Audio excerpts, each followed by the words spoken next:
हरे कृष्ण माता जी दंडवत। हरे कृष्ण माताजी सन प्रभुजी दंडवत प्रणाम దండవత్ ప్రణామ్ మాతాజీ. दंडवत प्रणाम అందరికి. Thank you for joining today session. ఈరోజు మనం 108 ముఖ్యమైన శ్లోకాల్లో భాగంగా 9వ అధ్యాయంలో 10వ శ్లోకం అనేది చర్చించుకోబోతున్నాము. సో యాజ్ యూజువల్గా మనం మంగళాచరణం చేసి ఆ శ్లోకాన్ని మనం రిసైట్ చేసి అనువాదం భాష్యం చదివి ఎక్స్ప్లెయిన్ చేసుకుందాం. Okay. Yes Vineshwari mataji, I can understand మీ పక్కన డిస్టర్బెన్స్ ఉంది. సో మీరు ఎస్ మాతాజీ, వాళ్ళని సారీ కంట్రోల్ ఫర్ ద చేయడానికి డిస్టర్బెన్స్. కూడా హరే కృష్ణ అని గట్టిగా అంటున్నారని అర్థమైంది. But yeah some yes times it mataji, happens. Yeah sorry okay. Mataji, sorry. No problem mataji, no problem. Yeah sorry, నేను వీడియో ఆన్ చేసుకోలేదు. Okay sorry. ఫైన్, మనం మంగళాచరణం చేసి క్లాస్ మొదలు పెడతాము. ఓం అజ్ఞానతిమిరాంధస్య జ్ఞానాంజనశలాకయా చక్షురున్మీలితం येन తస్మై శ్రీగురవే నమః. శ్రీచైతన్యమనోభీష్టం స్థాపితం येन భూతలే స్వయం రూపः కదా మహ్యం దదాతి స్వపదాంతికం. వందేహం శ్రీగురోః శ్రీయుతపదకమలం శ్రీగురూన్ వైష్ణవాంశ్చ శ్రీరూపం సాగ్రజాతం సహగణ రఘునాథాన్వితం తం సజీవం సాద్వైతం సావధూతం పరిజన సహితం కృష్ణ చైతన్య దేవం శ్రీరాధా కృష్ణ పాదాన్ సహగణ లలిత శ్రీ విశాఖాన్వితాంశ్చ నమ. ఓం విష్ణుపాదాయ కృష్ణ ప్రేష్టాయ భూతలే శ్రీమతే భక్తి వేదాంత స్వామి నితి నామినే. నమస్తే సారస్వతే దేవే గౌరవాణి ప్రచారిణే నిర్విశేష శూన్యవాది పాశ్చాత్య దేశతారిణే. నమో మహావదన్యాయ కృష్ణ ప్రేమ ప్రదాయతే कृष्णाय कृष्ण चैतन्य नाम्ने गौरद्विषे नमः. हे कृष्णा करुणा सिन्धो दीनबन्धो जगत्पते गोपेश गोपिका कान्त राधा कान्त नमोऽस्तुते.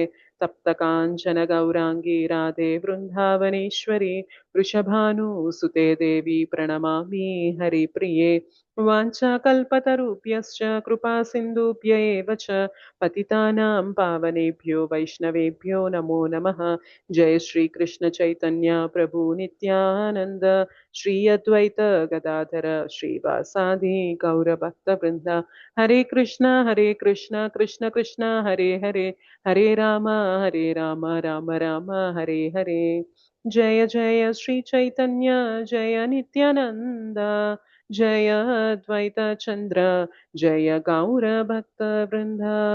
ओम नमो भगवते वासुदेवाय. ओम नमो भगवते वासुदेवाय. ओम नमो भगवते वासुदेवाय. मुखं करोति वाचालं पंगुं लङ्घयते गिरिं यत्कृपातमहं वन्दे श्रीगुरुं दीनतारिणं परमानन्दमाधवं श्रीचैतन्य ईश्वरं. गुरवे गौरचन्द्राय राधिकाय तदालये कृष्णाय कृष्ण भक्ताय तद्भक्ताय नमो नमः. श्री श्री राधा मदन मोहन जी की जय. श्री श्री गौरनिताय की जय. श्री श्री जगन्नाथ बलदेव सुभद्रा मैया की जय. जगत गुरु पतित पावन श्रील प्रभुपाद की जय.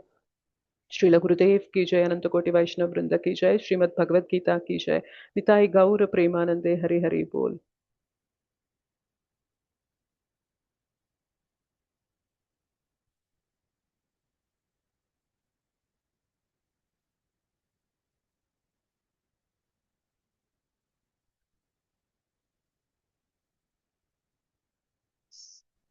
हरे कृष्ण अंदर की दंडवत प्रणाम. Thank you for Hare joining today Krishna session. Mataji, దండవత్ ప్రణామ్ మాతాజీ. हरे कृष्ण दंडवत प्रणाम. माता जी नमस्कार. दंडवत प्रणाम. हरे कृष्ण. हरे कृष्ण माताजी धन्यवाद प्रणाम माताजी. दंडवत प्रणामाలు అందరికి. हरे कृष्ण माता जी धन्यवाद प्रणाम. दंडवत प्रणाम. हरे कृष्ण మాతాజీ. हरे कृष्ण माताजी धन्यवाद प्रणाम माताजी. दंडवत प्रणाम. हरे कृष्ण. Yes, 9, 10.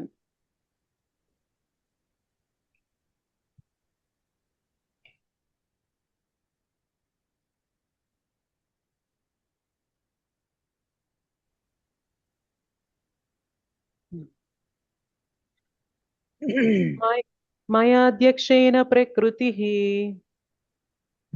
మయాధ్యక్షేణ ప్రకృతిః स्तूयते सचराचरम् सूयते सचराचरम् सूयते सचराचरम् सूयते सचराचरम् చరాచరం हेतुनानेन कौन्तेय हेतुनानेन कौन्तेय హేతునానేనా ఉండాలి, నావేనా అని ఉన్నది ఒక్కసారి చెక్ చేద్దాం. ఆగండి.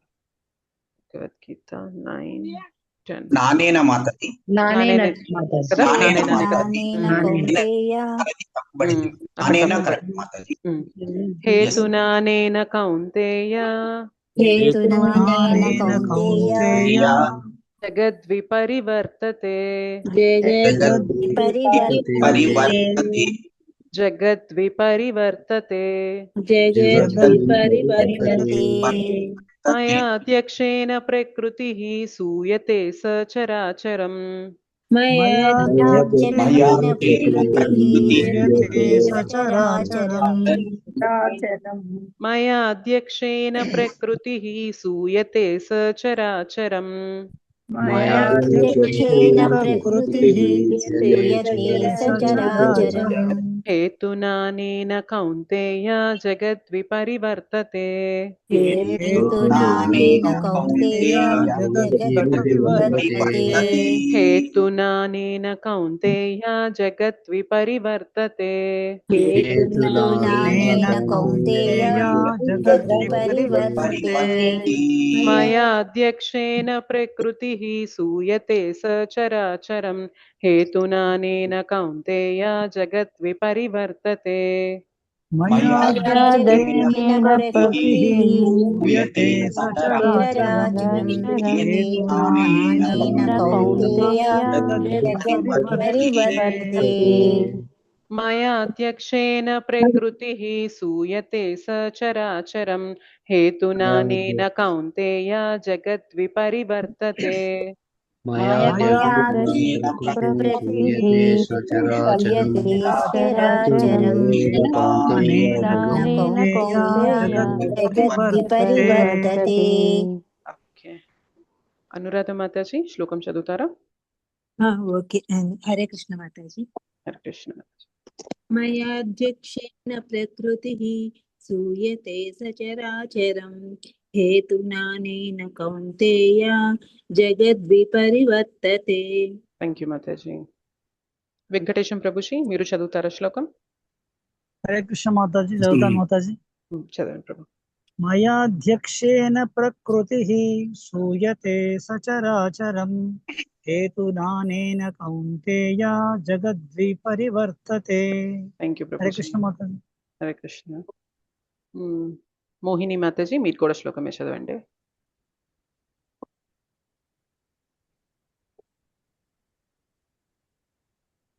మోహిని మాతాజీ ఉన్నారా? హరే కృష్ణ మాతాజీ, దండవత్ ప్రణామం. దండవత్ ప్రణామం. శ్లోకమే చదవండి మాతాజీ మీరు కూడా. ఓం నమో భగవతే వాసుదేవాయ. మయాధ్యక్షేణ ప్రకృతిః సూయతే సచరాచరం హేతునానేన కౌంతేయ జగద్విపరివర్తతే. Thank you mataji. హరే కృష్ణ. సూర్య మాతాజీ మీరు కూడా శ్లోకమే చదవండి. मयाध्यक्षेण प्रकृतिः सूयते सचराचरम् हेतुनानेन Kaunteya जगद्विपरिवर्तते. Shri Padma Mataji Thank you, Mataji. మీరు కూడా శ్లోకం చదవండి లాస్ట్. హరే కృష్ణ మాతాజీ, దండవత్ ప్రణామం. ధన్యవాద ప్రణామ్ మాతాజీ. హరే కృష్ణ. మయాధ్యక్షేణ ప్రకృతిః సూయతే సచరాచరం హేతునానేన కౌంతేయ జగద్విపరివర్తతే. Okay, thank you mataji. Srinivas prabhuji అనువాదం చదువుతారా? హరే కృష్ణ మాతాజీ. హరే కృష్ణ ప్రభుజీ. వాదం. ఓ కౌంతేయ, శక్తులలో ఒకటైన ఈ భౌత ప్రకృతి నా అధ్యక్షతన వర్తించుచు సర్వజంగములను సృష్టించుచున్నది. దాని నియమమును అనుసరించి ఈ జగత్ మరల మరల సృష్టించబడుతూ నొందుచున్నది. హరే కృష్ణ మాతాజీ. హరే ధన్యవాదాలు. కృష్ణ. ధన్యవాదాలు ప్రభుజీ. వీరన్న ప్రభుజీ భాష్యం చదువుతారా? హరే కృష్ణ మాతాజీ. హరే కృష్ణ ప్రభుజీ భాష్యం చదవండి. దేవాది దేవుడు భౌతిక జగత్తు కార్యకలాపములకు అతీతముగా ఉన్నప్పటికీ తానే సర్వమునకు పరమాధ్యక్షుడునని ఇక్కడ స్పష్టంగా చెప్పబడినది. దేవాది దేవుడే ఈ సృష్టికి కారణమైన దివ్య సంకల్పము మరియు పూర్వరంగము, కానీ అతని నిర్వహణము మాత్రము భౌతిక ప్రకృతిచే కొనసాగింపబడుచుండును. శ్రీకృష్ణుడు భగవద్గీత 14.4 నందు వివిధ రూపములలో జాతులలో గల జీవులన్నింటికి నేనే తండ్రినని చెప్పుచున్నాడు. సంతానము కొరకై తల్లి గర్భమునందు బీజ ప్రదానము చేయునట్లు దేవాది దేవుడు కేవలము తన వీక్షణమునచే జీవులందరినీ భౌతిక ప్రకృతి గర్భమున బీజరూపమున అన్నందుంచగా వారు తమ పూర్వపు కోరికలు కర్మలననుసరించి వివిధ రూపములలో మరియు జాతులలో జన్మింతురు. ఈ జీవులందరూ భగవానుని వీక్షణము చేతనే జన్మించినను తమ కర్మానుసారము మరియు కోరికలననుసరించి వివిధ దేహములను పొందవలసి వచ్చును. కనుక భగవానునికి ఈ భౌతిక సృష్టితో ఎట్టి సంబంధము లేదు. కేవలము భగవానుని అట్టి వీక్షణము చేతనే భౌతిక ప్రకృతి క్రియాశీలమగుటయు వెంటనే సర్వము సృష్టింపబడుటయు సంభవించును.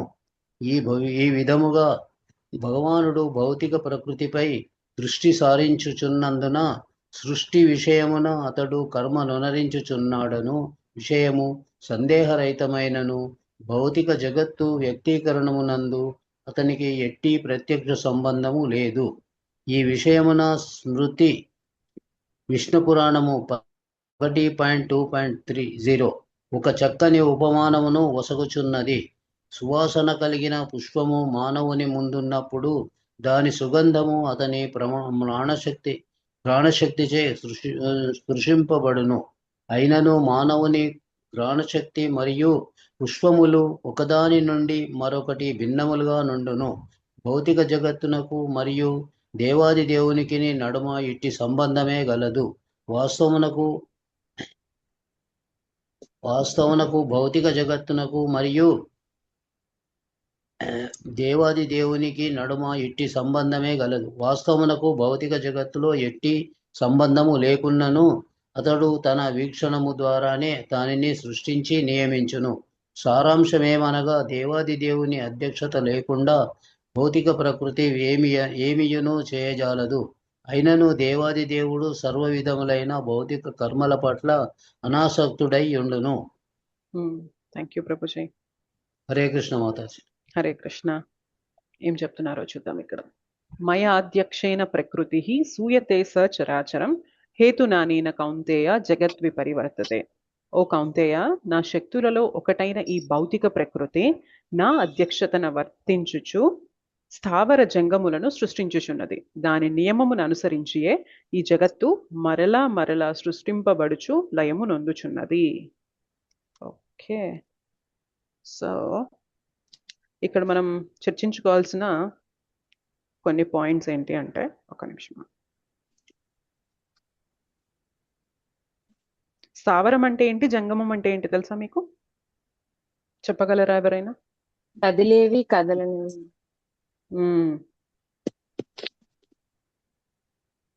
సో స్థావరము అంటే కదలిక లేనివి. ఓకే, కదలిక లేకుండా ఎక్కడైతే ఉంటాయో అక్కడే ఉండేవి. జంగమము అంటే కదలికలు ఉన్నవి. ఏంటి స్థావరం ఏంటి చెప్పగలరా ఎవరైనా? స్థావరం ఏంటి? పర్వతాలు, కొండలు, పర్వతాలు, non living beings ma'am. Okay,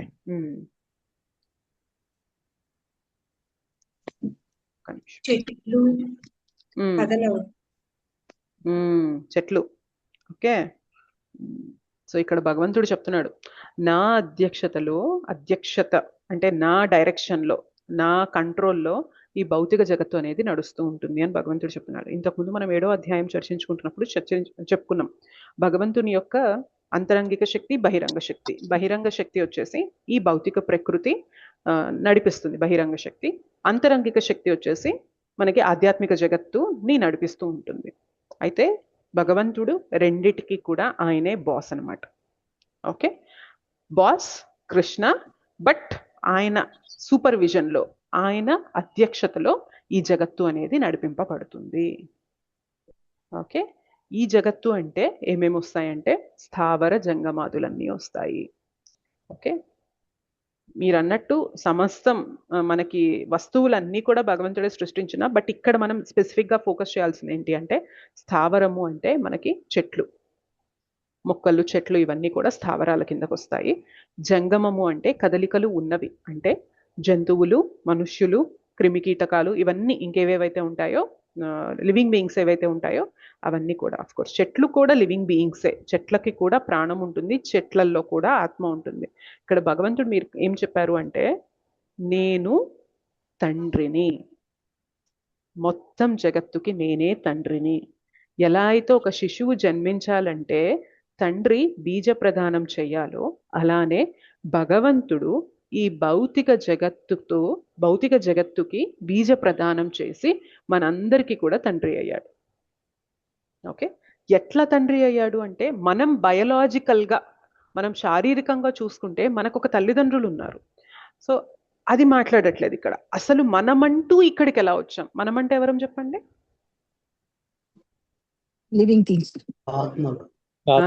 ఆత్మ.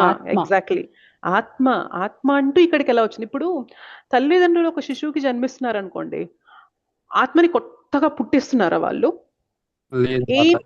ఏం కొత్తగా ఇస్తున్నారు తెలుసా మీకు? జన్మించేటప్పుడు కొత్తగా ఏమొస్తుంది చెప్పండి? శరీరం. జన్మ అంటే కొత్తగా వచ్చేది శరీరమే. ఆత్మ అంతకు ముందు కూడా ఉంది. ఆత్మ తల్లి గర్భంలోకి ప్రవేశించింది. తండ్రి బీజ ప్రదానం చేస్తున్నప్పుడు ఆత్మ తల్లి గర్భంలోకి ప్రవేశింపబడుతుంది, అంతేగాని ఆత్మని మనం సృష్టించలేము.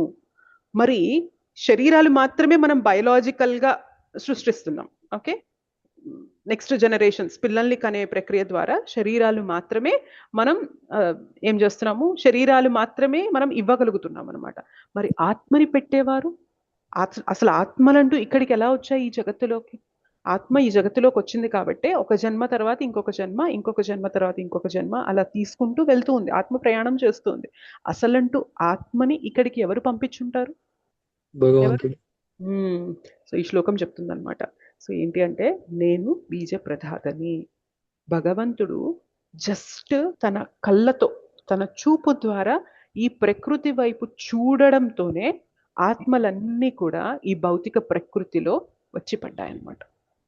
మనందరం కూడా బేసిక్గా మనందరం కూడా భగవంతుడు జస్ట్ ఒక్క గ్లాన్స్ అన్నమాట, అలా చూస్తేనే భౌతిక ప్రకృతి వైపు మనందరం ఇక్కడికి వచ్చి పడ్డాం.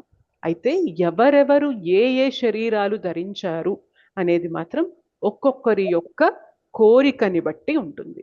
మనకి చాలా ఇంతకు ముందు కూడా ఒక మాతాజీ ఎప్పుడో క్వశ్చన్ అడిగారు, నాకు గుర్తులేదు ఈ సెషన్లోన, మార్నింగ్ జపా సెషన్లో అడిగారో నాకు గుర్తులేదు, కానీ ఏమడిగారు అంటే అసలు కర్మ అనేది మనమంటూ పుట్టాక కదా కర్మ క్రియేట్ అయింది, మరి ఫస్ట్ టైం మనం ఇక్కడికి వచ్చినప్పుడు కర్మ అనేది ఎలా ఉంటుంది అని.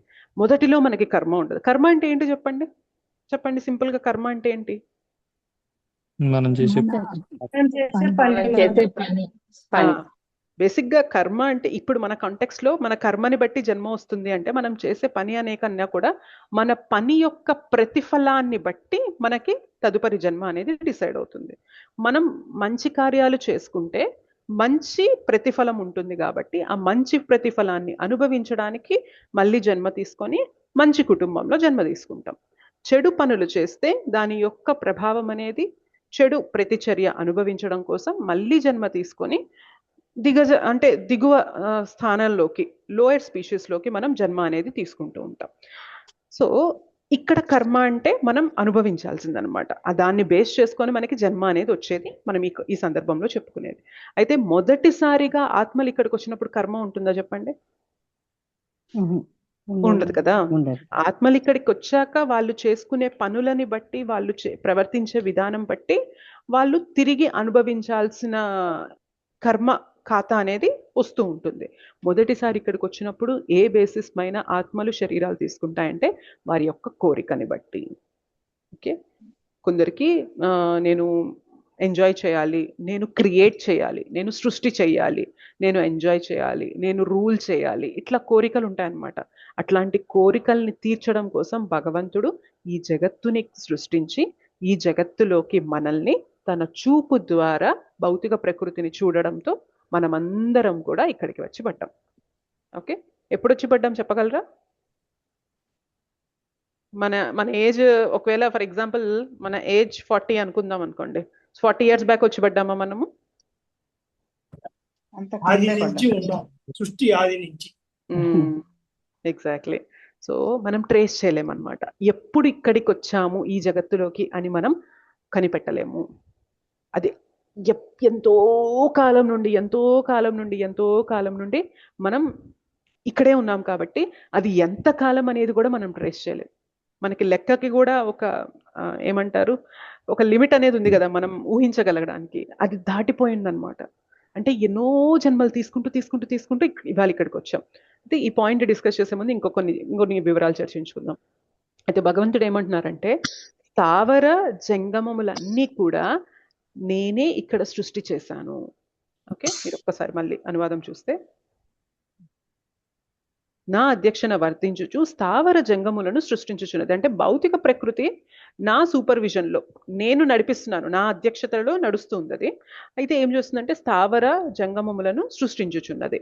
అంటే బేసిక్గా మీరు ఇక్కడ చూసుకున్నట్లయితే భాష్యంలో దేవాది దేవుడు కేవలం తన వీక్షణముచే జీవులందరినీ భౌతిక ప్రకృతి గర్భమున బీజ రూపమునందుంచగా వారు తమ పూర్వపు కోరికలు కర్మలను అనుసరించి వివిధ రూపములలో మరియు జాతులలో జన్మింతురు. సో ఈ జీవులందరూ భగవానుడి వీక్షణం చేతనే జన్మించినను తమ కర్మానుసారం మరియు కోరికలను అనుసరించి వివిధ దేహములను పొందవలసి వచ్చును. అయితే ఇప్పుడు వచ్చే క్వశ్చన్ ఏంటి అంటే, స్థావర జంగమ అని అనుకున్నాము, భగవంతుడు జస్ట్ చూపుతోనే మనల్ని అందరినీ ఇక్కడికి పంపించారు అని అనుకున్నాము. మనం ఇనీషియల్గా మన కోరికల్ని బట్టి మొదటి జన్మ తీసుకొని మనం వర్తించగా అప్పుడు చేసుకున్న కర్మ ప్రకారం తదుపరి జన్మ అనేది డిసైడ్ అయింది. ఆ జన్మలో మనం చేసుకున్న కర్మలని మళ్ళీ మళ్ళీ తదుపరి జన్మలు అట్లా డిసైడ్ చేసుకుంటూ మనం ఇవాళ ఎన్నో జన్మలు తిరిగి ఇక్కడికి వచ్చామన్నమాట. అయితే మీకు ఇంతకుముందు సెషన్స్లో మేబీ నేను చెప్పానో లేదో తెలియదు, 84 lakh స్పీషీస్ ఉంటాయన్నమాట. మొత్తం ఎన్ని రకాల జాతులు ఉన్నాయి అంటే ఒక ఆత్మ ఎన్ని రకాల శరీరాలు తీసుకోవచ్చు? 84 లక్షల రకాల శరీరాల్లో ఆత్మ వెళ్ళచ్చు. 84 లక్షల శరీరాలంట. అందులో 9 లక్షలు వచ్చేసి నీటిలో వెళ్ళేవి, ఆక్వాటిక్స్ అంటారు అనమాట. మనకి నీటిలో తెలిసినవి ఎన్ని చెప్పండి? గట్టిగా మనకి తెలిసినవి ఏంటి? చేప, తిమ్మింగలం, ఇట్లాంటివి కొన్ని మాత్రమే మనకు తెలుసు. ఓకే, కానీ ఎన్ని రకాలు ఉన్నాయంటే అందులో 9 లక్షల జీవజాతులు ఉన్నాయంట మనకి నీటిలో జీవించేవి. అలానే 20 లక్షలు స్థావరములు. అంటే స్థావరములు అంటే ఇందాక ఏమనుకున్నాము? ప్లాంట్స్, బేసిక్గా మొక్కలు. ఓకే, కదలవవి మనకి. సో వాటిలో కూడా ఆత్మ ఉంది. ఓకే, సో భగవంతుడు స్థావర జంగములు అని చెప్తున్నప్పుడు స్థావరాలలో కూడా ఆత్మ ఉంది, చెట్లలో కూడా ఆత్మ ఉంటుంది, ప్రతి పశు పక్షాదులు ప్రతి ఒక్కరిలో కూడా ఆత్మ ఉంటుంది. ఓకే, అయితే ఈ స్థావరాలు ఏంటి, ఈ మొక్కలు ఎన్ని రకాలు అంటే 20 లక్షలు అంట. 9 లక్షలేమో నీటిలో జీవించేవి, 20 లక్షల రకాలు. మొత్తం కౌంట్ కాదండి, ఇది పాపులేషన్ కాదు. అంటే మొత్తం ఎన్ని మొక్కలు ఉన్నాయంటే 20 లక్షల మొక్కలని కాదు. అర్థమవుతుందా మీకు డిఫరెన్స్? రకాలు 20 లక్షలు, మళ్ళీ ఒక్కొక్క రకంలో ఎన్నో కోట్లు. వెరైటీ 20 లక్షలు అనమాట. బట్ మళ్ళీ ఒక్కొక్క వెరైటీలో మనకి ఎన్నో కోటాను కోట్ల మొక్కలు ఉండొచ్చు.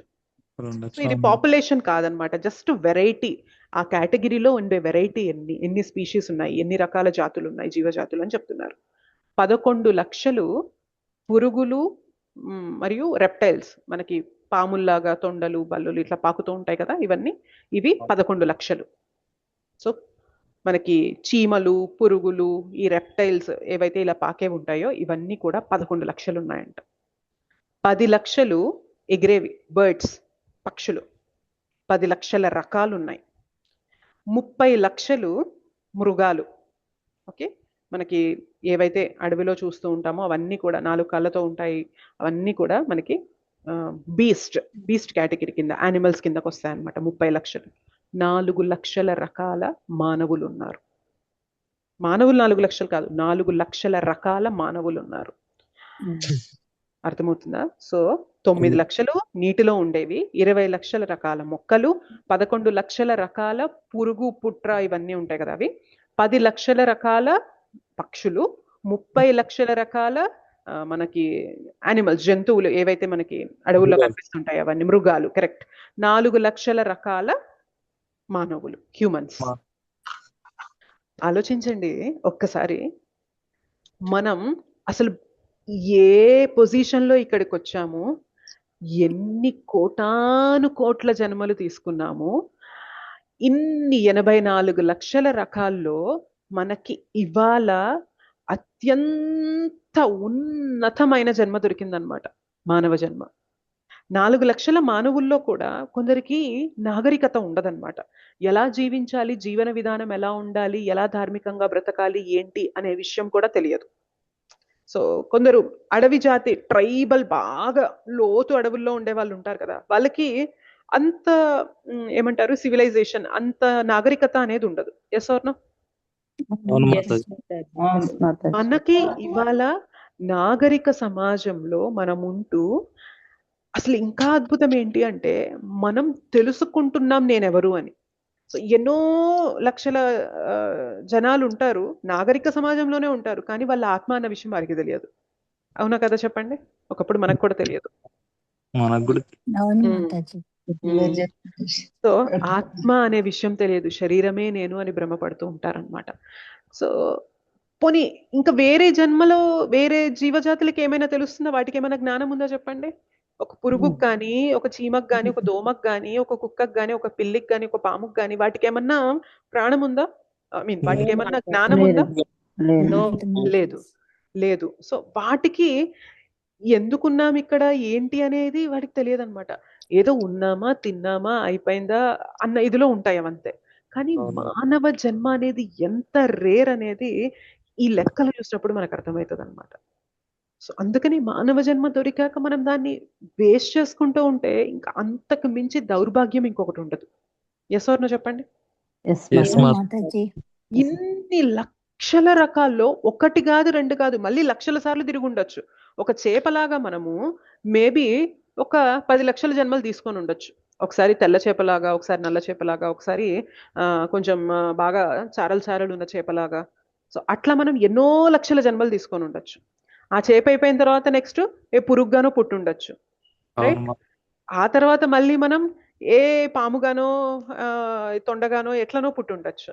ఆ తర్వాత మళ్ళీ మనం ఏ పక్షిగానో పుట్టుండొచ్చు. అంటే నేను జస్ట్ ఒక్క కేటగిరీ తీసుకొని ఒక్క పక్షిలాగా అని చెప్తున్నా, కానీ అట్లాంటి పక్షులు ఎన్నో రకాలు ఉన్నాయి. అట్లాంటి జన్మలు మనం ఎన్ని తీసుకున్నామో, మళ్ళీ మృగాలు ఉన్నాయి, ఎన్ని జన్మలు తీసుకున్నామో, ఎన్ని రకాలుగా తీసుకున్నామో తెలియదు.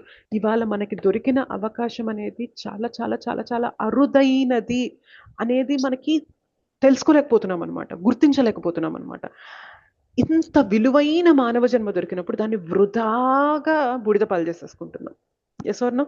అక్కర్లేని విషయాలు మాట్లాడుతూ ఏదో ఒకటి మాట్లాడాలి, ఏదో ఒక గాసిప్ చేయాలి, ఏదో ఒక దాని గురించి మనం టైం పాస్ చేయాలి అని మనం చేస్తూ ఉంటాం. చూసారా, నిజంగా ఈ విషయం తెలిసినప్పుడు వెన్నులో వణుకు రావాలి మనకి. భగవంతుడా, ఈ ఒక్క జన్మ నాకు పోతే మళ్ళీ నా గతేంటి అని వణుకు పుట్టాలా లేదా చెప్పండి మనకి? ఈ జన్మలో నాకు జ్ఞానం ఉంది, ఈ జన్మలో నాకు బుద్ధి ఉంది, ఈ జన్మలో నాకు భక్తుల సాంగత్యం ఉంది, ఈ జన్మలో నా చేతిలో భగవద్గీత ఉంది, ఈ జన్మలో నేను భగవన్ నామం చేయడానికి నాకు వీలుగా ఉంది, ఆరోగ్యం ఉంది, తినడానికి తిండి ఉంది, ఉండడానికి ఇల్లు ఉంది, కట్టుకోవడానికి బట్ట ఉంది, ఏమి ఇబ్బంది లేకుండా భగవంతుడు నన్ను ఉంచారు. ఈ సమయాన్ని నేను భగవంతునితో నేను కనెక్ట్ అవ్వడానికి వాడకపోతే ఏమో మనకేమన్నా టైం రాసి పెట్టుందా చెప్పండి? లేదు, మనకేమన్నా ఇంత సమయంలో మీరు మృత్యువుని ఫేస్ చేస్తారు అని మనకేమన్నా ఎవరైనా చెప్పారా? చెప్పలేదు. మనకేమన్నా తెలుసా, రాసుందా? మనకేమన్నా ఓకే మీకు ఇన్ని సంవత్సరాలు ఉన్నాయండి, ఇన్ని నెలలు ఉన్నాయండి, ఇన్ని రోజులు ఉన్నాయండి, ఇన్ని క్షణాలు ఉన్నాయండి, ఇన్ని నిమిషాలు ఉన్నాయండి అని చెప్పి ఎవరైనా చెప్పగలరా చెప్పండి? లేదు మాతాజీ, చెప్పలేదు. ఆలోచించండి, ఎంత డేంజరస్ సిచ్యువేషన్ లో ఉన్నాం కదా, ఎంత ఎంత ఎమర్జెన్సీ సిచ్యువేషన్ కదా. ఇప్పుడు ఒక వ్యక్తికి ఊపిరాడట్లేదు అనుకోండి, సో ఆ వ్యక్తిని ఇమ్మీడియట్ గా అంబులెన్స్ ని పిలిపించి తీసుకెళ్లి ఇమ్మీడియట్ గా మెడికేషన్ ఇప్పించాలనుకుంటాం. Yes or no? కష్టానికి ఊపిరి ఇవ్వాలి, ఊపిరిస్తేనే కదా బ్రతుకుతాడు, ఊపిరి అందివ్వాలి అని చెప్పి మనం తపన పడుతూ ఉంటాం. మరి అలాంటప్పుడు ఈ ఊపిర్లు మనకున్నాయే మానవ జన్మలో, ఈ ఊపిర్లని వృధాగా అక్కర్లేని విషయాలు మాట్లాడుతూ, వృధాగా అక్కర్లేని ప్రయాస పెడుతూ మనం దీన్ని అంటే ఆల్మోస్ట్ లైక్ వేస్ట్ చేసేసుకుంటున్నాం ఈ ఆపర్చునిటీని అంతా. ఎట్లా వస్తుంది మళ్ళీ మనకి అవకాశం? నేను ఇది వదిలేసుకుంటే నెక్స్ట్ రేపు నా గతి ఎట్లా ఉంటుందో. నేను ఎంతమందిని బాధ పెట్టానో, నా నోటితో అనకూడని మాటలని ఎంతమందిని ఇబ్బంది పెట్టానో, ఎంతమంది మనసు కష్టపెట్టానో, దానికి ప్రతి చర్య నేను అనుభవించాల్సిందే అని మనం ఒక్కసారి మన హృదయం పైన చెయ్యేసుకొని ఆలోచించామనుకోండి, సీరియస్నెస్ వచ్చిద్దా రాదా ఆలోచించండి. అవును మాతాజీ. కానీ మన దౌర్భాగ్యం ఏంటి అంటే ఉన్నంతలో సంతోషంగా బ్రతకడం మనకి తెలియదు. ఎప్పుడు కూడా నా జీవితంలో ఇది లేదు, నేను ఇంతలోనే బ్రతకాలా, పక్కన వాళ్ళ జీవితాలు బాగున్నాయి కదా, పక్కన వాళ్ళు అంతా సంపాదిస్తున్నారు కదా, నేను ఎందుకు ఇంతలోనే బ్రతకాలి అని చెప్పి మనము ప్రశాంతంగా ఉండము, ఇంట్లో వాళ్ళని ప్రశాంతంగా ఉంచము. మనకి సంపాదించి తెచ్చిపెట్టే మన హస్బెండ్ని కానీ, ఇంట్లో వాళ్ళ ఎవరైతే పెద్దవాళ్ళు ఉన్నారో వాళ్ళని ప్రశాంతంగా ఉంచము. మన కోరికలు అనేవి తీరని అంతులేని చిట్టాలాగా పెరిగిపోతూ ఉన్నాయి. అసలు ఎంతో మంది ఋషులు మునులు ఇదంతా చూసి, అరే అరే అరే అరే మీ జన్మ ఎందుకు వచ్చింది, మీరు దేనికి వాడుకోవాలి, దేనికి దాన్ని వృధా చేసుకుంటున్నారు, ఎట్టెళ్తున్నారు మీరు అని చెప్పి వాళ్ళు తల బాదుకుంటున్నారు అనమాట. దేవీ దేవతలేమో మాకు భూలోకంలో కలియుగంలో కావాలి, మాకు జన్మ కావాలి, మేము హరినామం చెప్పి తరించిపోదాము అని చెప్పి వాళ్ళు ఇదవుతూ ఉంటే, మనమేమో మన దగ్గర ఉన్న దాంతో తృప్తి పడక, మన దగ్గర ఏదైతే భగవంతుడు ఇచ్చాడో దానికి కృతజ్ఞత చూపించకుండా లేని దాన్ని పట్టుకొని చుట్టూ ఉన్న మనుషుల్ని ఇబ్బంది పెడుతూ, బాధ పెడుతూ, వాళ్ళ మనసుల్ని నొప్పిస్తూ, కష్టపెడుతూ మనం ఎటెళ్తున్నాం మనం ఆలోచించండి. సమాజం ఎటెళ్తుందో ఆలోచించండి. ఎందుకు నేను ఇది చెప్తున్నానంటే, లిటరల్గా కొందరు డివోటీస్ చెప్పారనమాట, షేర్ చేసుకున్నారు. భక్తి ప్రాక్టీస్ చేస్తున్నా కూడా మార్పు రావడం లేదు, భక్తి ప్రాక్టీస్ చేస్తున్నా కూడా మార్పు రావడం లేదు అంటే ఇంకేదైనా మార్గం ఉందో ఆలోచించండి మార్పు రావడానికి సమాజంలో. లేదు మాతాజీ. ఇంపాసిబుల్, మార్గం లేనే లేదు. అర్థం చేసుకోండి రియాలిటీ. దీన్నేదో ఒక మూస పద్ధతిలో మూఢనమ్మకంగా ఏదో జపం చేయమన్నారు చేస్తున్నా, ఏదో క్లాసులు వినడానికి బాగున్నాయి వింటున్నా, అలా వినొద్దు డియర్ డివోటీస్. ఎమర్జెన్సీని అర్థం చేసుకోండి. This life is like an ambulance. అంటే ఇప్పుడు కృష్ణ చైతన్యం అనేది ఒక అంబులెన్స్ లాంటిది అనమాట.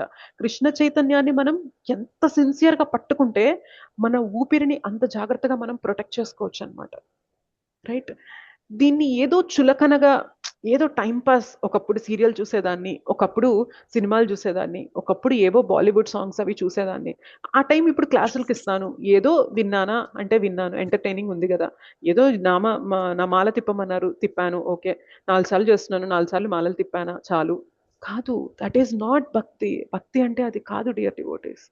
భక్తి అంటే గుర్తుకు రావాలి, నా శరీరంలో ప్రాణం, ఈ ఆత్మ ఉన్నంత వరకే నాకు నా చేతిలో నేనేమైనా బాగు చేసుకోగలను. దీపం ఉండగానే ఇల్లు చక్కబెట్టుకోవాలి అని చెప్తారు. Yes or no? దీపం ఉన్నంత కాలం కూడా మన దీపాన్ని మనం ఎలా ప్రొటెక్ట్ చేసుకోవాలో చూడకుండా పక్కన వాళ్ళ దీపం బాగా వెలుగుతుంది, పక్కన వాళ్ళ దీపం చాలా మెరిసిపోతుంది అని చెప్పి మనం ఇదవుతూ మన దీపాన్ని మనం కాపాడుకోలేకపోతే ఎట్లా చెప్పండి? Yes or no? సో ఇంత సృష్టిని భగవంతుడు సృష్టించి మనకి అత్యంత రేర్ హ్యూమన్ లైఫ్ ఇచ్చారనమాట.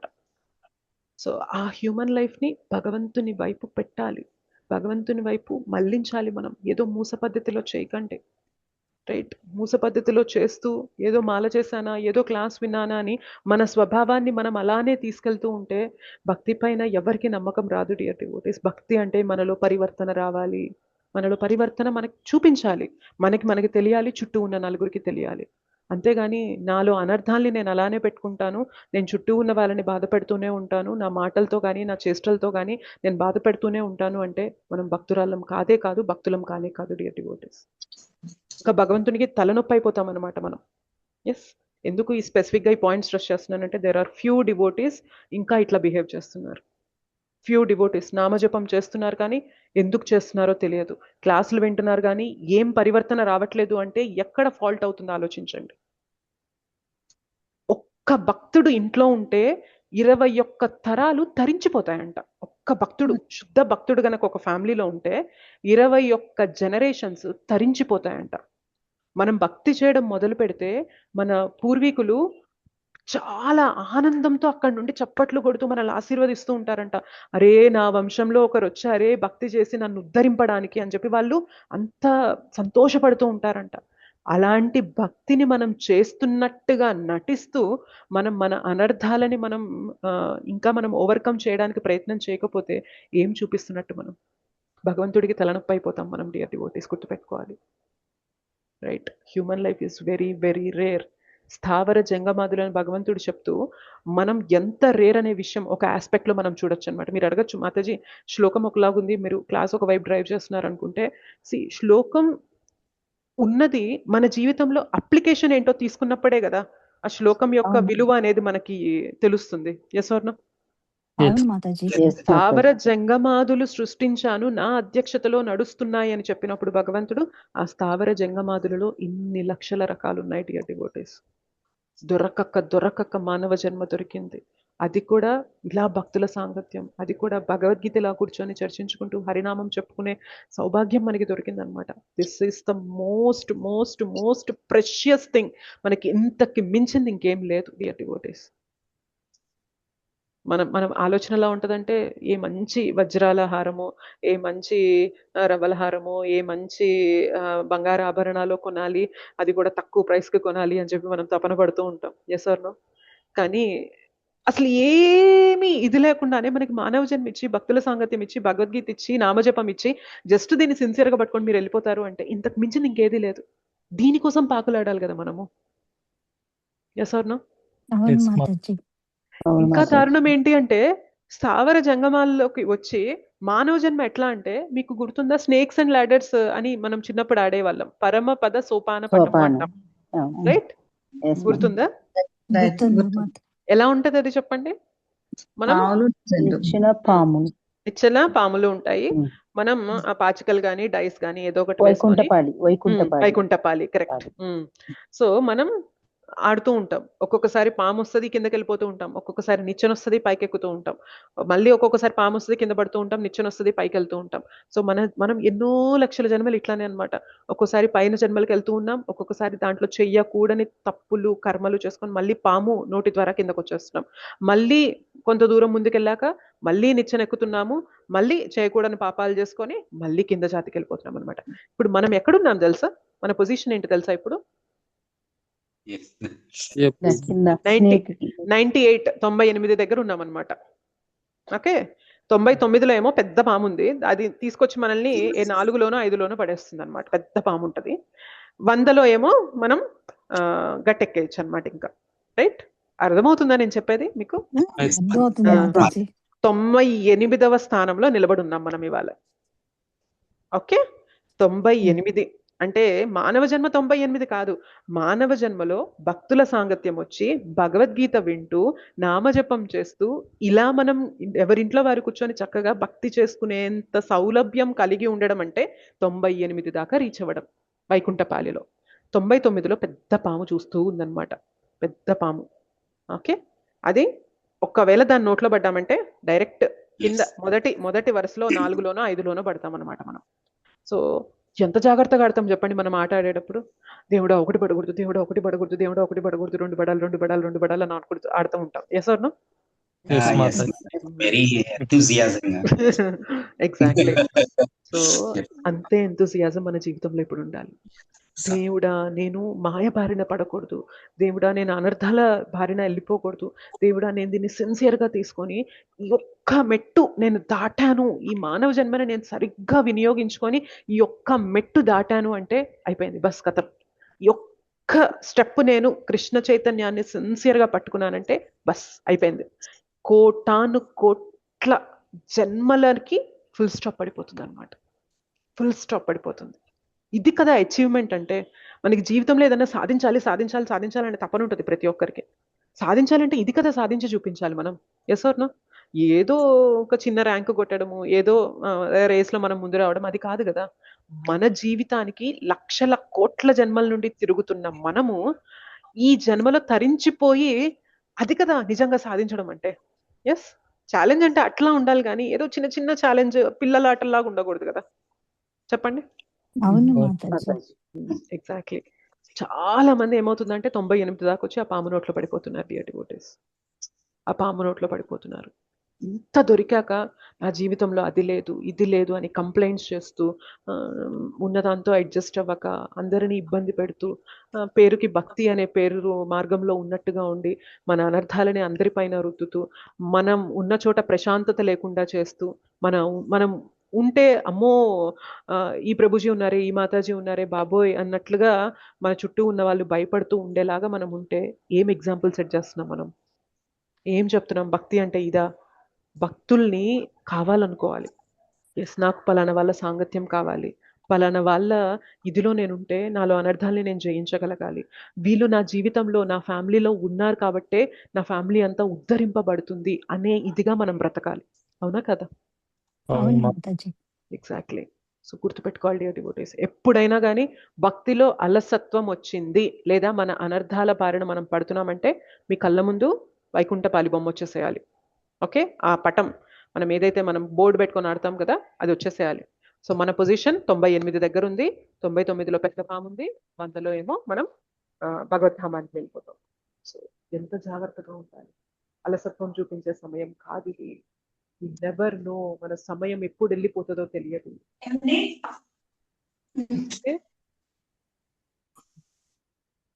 అండ్ ఇంకొక విషయం మనం ఏం తెలుసుకోవాలి అంటే ఈ శ్లోకాన్ని ఇంకొక ఆస్పెక్ట్, భగవంతుడు అందరినీ కూడా అన్ని రకాల జాతుల్ని కూడా ఆయనే పంపించారు. ఈ జగత్తులో ఆయనే సృష్టి చేశారు. ఆ భౌతిక జగత్తు నా అధ్యక్షతన నడుస్తుంది అని చెప్తున్నారు. మనం యాజ్ ఎ డివోటీస్ ఏం చేయాలి అంటే, భక్తులుగా మనం ఏం చేయాలంటే ప్రతి ఒక్కరితో కూడా కంపాషన్, కరుణతో ఉండాలి. ఓకే, అందుకనే శ్రీల ప్రభుపాదులు వారు మనకి రెగ్యులేటివ్ ప్రిన్సిపల్స్, మనకి నియమాల్లో నో మీట్ ఈటింగ్ అని పెట్టారు. మాంసాహారం తినొద్దు. మనం ఎలా అయితే ఆత్మనమో అవి కూడా ఆత్మలే. తల్లిదండ్రులకు ఉన్న పిల్లలు ఒకళ్ళనొకళ్ళు కొట్టుకుంటూ ఉంటే తల్లిదండ్రులు సంతోషంగా ఉంటారా? రైట్. మనందరం ఎవరైతే మనం చంపుకొని తింటున్నామో అందులో ఉన్నది, ఈ శరీరంలో ఉన్నది అంతా కూడా భగవంతుని నుండే వచ్చినది. భగవంతుని నుండి వచ్చిన ఆత్మలు, సోల్స్ అంతే, భగవంతుని యొక్క అంశాలు. సో మనకి ఈ విషయాలన్నీ తెలుసుకుంటున్నప్పుడు ఏమైందంటే కంపాషన్, కరుణ అనేది వస్తుంది. నేను ఎలానో అవన్నీ కూడా అలానే. పైన ఉన్న డ్రెస్సెస్ వేరు. నేను హ్యూమన్ లైఫ్ అనే డ్రెస్ వేసుకున్నా, మానవ జన్మ అనే డ్రెస్ వేసుకున్నా, అవి ఏ కోడో మేకో అనే డ్రెస్ వేసుకున్నాయి అంతే. బట్ లోపల మ్యాటర్ ఏదైతే ఉందో సచ్చిదానంద సోల్, అది మాత్రం సేమ్. అది గుర్తుపెట్టుకున్నప్పుడు కరుణ, దయ అనేది వస్తుంది అనమాట. ఓకే, అండ్ ఇంకొక విషయం ఏం చెప్పాలనుకుంటున్నానంటే, మీరు చూసుకున్నట్లయితే ఎన్ని కోట్ల జీవరాశులు ఉంటాయి తెలుసా? ఇవాళ భూమి పైననే ఎన్ని కోటాను కోట్ల జీవరాశులు ఉంటాయి అనేది కూడా మనం లెక్కించలేం. యాక్చువల్గా మొన్న ఏమైందంటే, మా ఇంటి దగ్గర ఒక మునగ చెట్టుకి ఇట్లా బూజు లాగా ఉండే, మొత్తం ఒళ్ళంతా కూడా చిన్న హెయిర్ గా ఉంటాయి అనమాట. అవి ఇంత పొడవునా ఇట్లా ఉంటాయి అనమాట పురుగులు. సో ఆ పురుగులు బేసిక్ గా, ఓకే, అవి ఇంత కుప్పగా చెట్టుకి అంటుకుపోయాయి అనమాట. సో వాటిని ఇట్లా కర్రబెట్టి విదిలిస్తే ఇంతింత కుప్ప రాలుతూ ఉంటే అనిపించింది అనమాట, ఓరి భగవంతుడా ఇవన్నీ కూడా సోల్సే కదా అని అనిపించింది. ఇవన్నీ కూడా ఆత్మలే కదా, మనం ఎలానో ఇవన్నీ కూడా అలానే. అంటే మనకి కళ్ళకి కనిపించేవే ఇన్నున్నాయి. ఒక్కొక్కసారి చీమలు వెళ్తూ ఉంటాయి, సన్న సన్న చీమలు, ఎన్ని చీమలు లైన్ లో వెళ్తూ ఉంటాయి గమనించారా మీరు? సో ఎన్ని చీమలు వెళ్తూ ఉంటాయి అలా లైన్ లో. మన శరీరం పైన బ్యాక్టీరియా రూపంలో మనకి ఏవైతే క్రిములు ఉంటాయో బోలెడన్ని క్రిములు ఉంటాయి, మైక్రోబ్స్ ఉంటాయి. సో అవి ఎన్ని అనేది కూడా మనం లెక్కించలేము అనమాట. అంటే ఈ లెక్కన చూసుకుంటే ఎన్ని కోటాను కోట్ల సోల్స్ ఇక్కడ ఉన్నాయో ఆలోచించండి. అర్థమవుతుందా? ఆత్మలు ఇవన్నీ కూడా శరీరాలే కదా. ఇప్పుడు చీమ కూడా ఒక శరీరం. మన ఒంటి పైన మనకి ఏవైతే మైక్రోబ్స్ ఉంటాయో అవి కూడా ఒక శరీరం ధరించి ఉన్నాయి. ఓకే, మన కళ్ళకి కనిపించడం లేదు బట్ ఉన్నాయి అవి, రైట్? సో నేను ఇందాక ఏదైతే ఆ చెట్టుకన్నీ పురుగులు పట్టానో అవన్నీ కూడా ఆత్మలే. ఆ డ్రెస్ వేసుకొని ఉన్నాయి, ఆ గొంగలి పురుగు అనే శరీరంలో అవి ఉన్నాయి. అలా మనం చూసుకుంటే ఎన్ని కోటాను కోట్ల జీవులు ఉన్నారు ఇక్కడ ఆలోచించండి. అది కేవలం భూమండలం పైన. అండ్ భూమండలం పైన కూడా మనకి కళ్ళకి కనిపించినవి చాలా ఉన్నాయి. ఆ భూమండలం లాగా మనకి 14 లోకాలు ఉన్నాయి. ఒక్కొక్క లోకంలో కోట్ల కొలది ప్లానెట్స్, గ్రహాలు ఉన్నాయి. 14 లోకాలు, ఒక్కొక్క లోకంలో కోట్ల కొలది గ్రహాలు. ఇట్లాంటిది ఒక బ్రహ్మాండం. ఇట్లాంటివి కోట్ల కొలది బ్రహ్మాండాలు. అంటే ఎంతమంది జీవులు ఉన్నారు ఆలోచించండి. అవును మాతాజీ. ఇది భౌతిక జగత్తు. అయితే భగవంతుడు ఏం చెప్తారు తెలుసా? కేవలం 25% మాత్రమే ఇక్కడ ఉంటారు, 75% ఆధ్యాత్మిక జగత్తులోనే ఉంటారు. అంటే 75% అంటే ఇంకెన్ని కోటాను కోట్ల జీవులు ఉంటారు ఆలోచించండి, ఆత్మలు ఉంటాయి ఆలోచించండి. అవును. మనం మనం భూమండలం పైననే మనం ఊహించలేకపోతున్నాం. అలాంటి భూమండలంలో ఎన్నో గ్రహాలు ఉన్నాయి. అలాంటివి 14 లోకాలు ఉంటే ఎన్నో లక్షల కోట్ల గ్రహాలు ఉంటాయి ఒక్కొక్క లోకంలో. అది ఒక బ్రహ్మాండంలో. ఇట్లాంటివి ఎన్నో బ్రహ్మాండాలు ఉంటాయి. ఇవన్నీ కలిపి భౌతిక జగత్ అయితే ఇది జస్ట్ హార్డ్లీ ఐ థింక్ 10% ఆ 20% సోల్స్ మాత్రమే ఇక్కడికి వస్తాయంట, ఆత్మలు మాత్రమే. మిగిలిన 90% సోల్స్ ఆధ్యాత్మిక ధామంలోనే ఉంటాయంట. అంటే భగవంతుడు ఇంకెంత గొప్పవాడు, ఇంకెంత పెద్ద, ఇంకెంత ఇన్సర్మౌంటబుల్, ఇంకెంత ఇన్మెజరబుల్ అనేది మనం చెప్పగలం ఆలోచించండి. అసలు మన ఊహకు అందుతారా భగవంతుడు? ఇంతమంది ఆత్మలు అందడు ఇన్ని మాతాజీ. ఉన్నాయంటే భగవంతుడు ఇంకెంత గొప్పవాడై ఉంటాడు. అసలు అవును. మనం ఊహించలేం భగవంతుడి యొక్క స్కేల్, ఆయన లెవెల్, ఆయన ఆయన పొజిషన్, ఇవన్నీ కూడా మనం ఊహించలేం అనమాట. అసలు మన వల్ల కాదు ఊహించడానికి కూడా.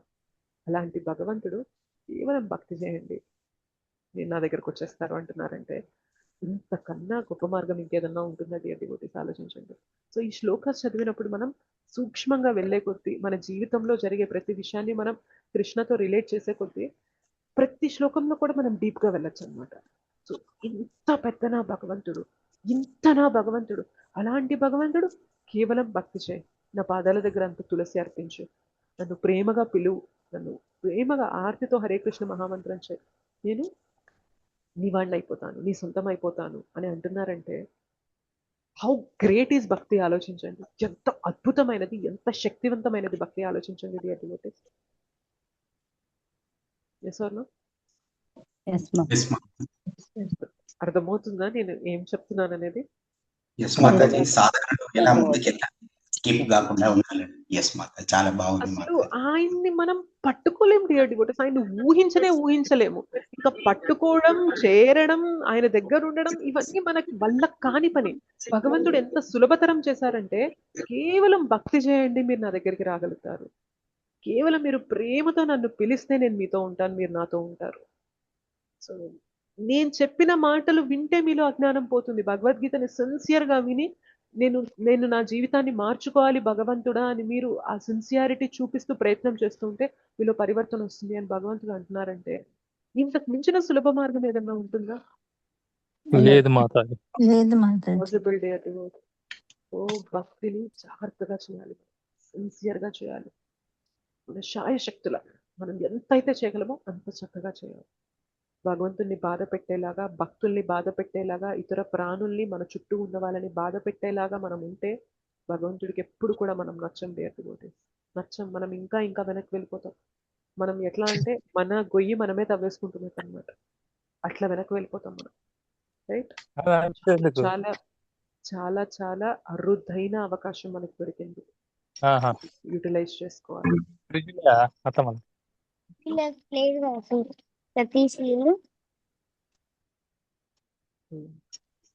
ఇంకొక విషయం మనం ఏం గమనించాలి అంటే ఈ శ్లోకా నుండి అన్ని నా అధ్యక్షతలో జరుగుతున్నాయి అన్నప్పుడు మన జీవితంలో కష్టకాలం వచ్చినప్పుడు కూడా భగవంతుని పైన విశ్వాసం ఉంచాలి మనం. రైట్? నా అధ్యక్షతలో జరుగుతుంది అని భగవంతుడు చెప్పినప్పుడు భగవంతుడి ప్రమేయం లేకుండా మన జీవితంలో కష్టం వచ్చేస్తుందా? రాదు మాతాజీ. అది గుర్తుపెట్టుకోవాలి మనం. నేను భక్తి మార్గంలో ఉన్నాను, భగవన్ నామం చెప్తున్నాను, సంభవ నా జీవితంలో కష్టం వచ్చింది, మేబీ భగవంతుడు నాకు ఏం నేర్పించాలనుకుంటున్నాడు ఈ సిచ్యువేషన్ నుంచి, నన్ను ఏ విధంగా నన్ను మార్చాలనుకుంటున్నారు, నాలో ఎలాంటి పరివర్తన తీసుకురావాలనుకుంటున్నారు ఈ సిచ్యువేషన్ నుంచి నాకు తెలియదు. బట్ నేను కృష్ణ పైన, భగవంతుని పైన విశ్వాసాన్ని మాత్రం వదలను. అన్నీ కూడా ఆయన అధ్యక్షతలోనే నడుస్తున్నాయి. నా జీవితంలో జరిగే ప్రతిదీ కూడా భగవంతుడికి తెలుసు అనే విషయం మనం గుర్తుపెట్టుకున్నాం అనుకోండి, ధైర్యం వస్తుంది మనకి. రైట్? చాలాసార్లు ఏమవుతుంది అంటే ప్రాబ్లం కన్నా కూడా ప్రాబ్లంకి మనం ఇచ్చే రియాక్షన్ చాలా ఎక్కువగా ఉంటుంది. ప్రాబ్లం 10% 20% ఉంటే దానికి మన యొక్క రియాక్షన్, మన యొక్క ప్రతిచర్య ఏముంటుందంటే దానికి యొక్క ప్రతిస్పందన ఎలా ఉంటుంది అంటే 80% ఉంటుంది అనమాట.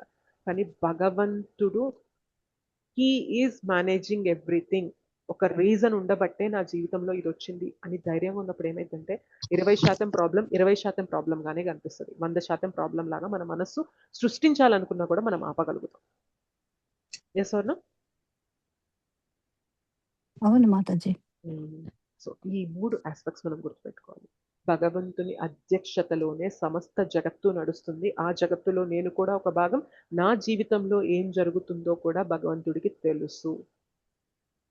ఇది గుర్తుపెట్టుకున్నప్పుడు ప్రాబ్లమ్స్ పైన మన వైఖరి అనేది మారిపోతుంది.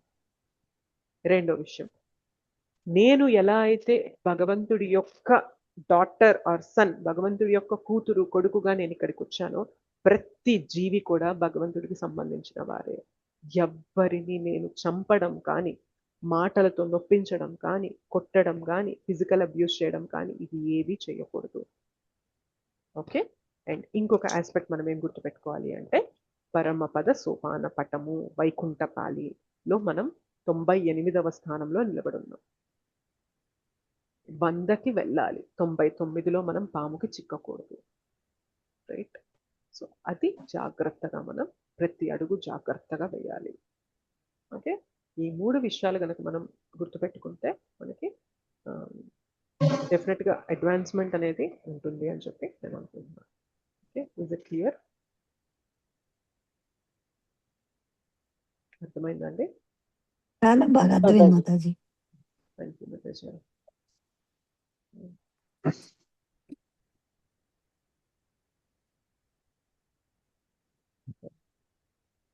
ఏమైనా ప్రశ్నలు ఉన్నాయా?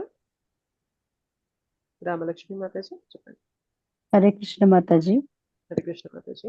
మాతాజీ, ఈ శనివారం, సాటర్డే సండే నేను 14th and 15th సేవ సాటర్డే చేయడానికి, సండే 15, 16 అవుతుంది. సారీ 15, 16 సేవ చేయడానికి నియమించాను మాతాజీ నేను. అంటే ఆ 15th సాటర్డే ఏ టైం అయినా రావచ్చా మాతాజీ, లేకపోతే సాటర్డే రాలేకపోతే సండే రావచ్చా?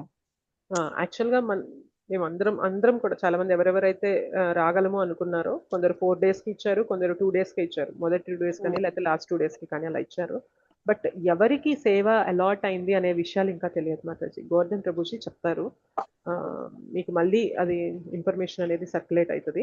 మేబీ ఒక మీటింగ్ పెట్టి చెప్పడం కానీ, లేకపోతే మరి ఏమన్నా ఒక లిస్ట్ ఏమన్నా షేర్ చేస్తారో తెలియదు. నాకు కూడా ఇంకా ఫైనల్ డీటెయిల్స్ తెలియదు ఎవరెవరికి సేవ ఇచ్చారు అనేది.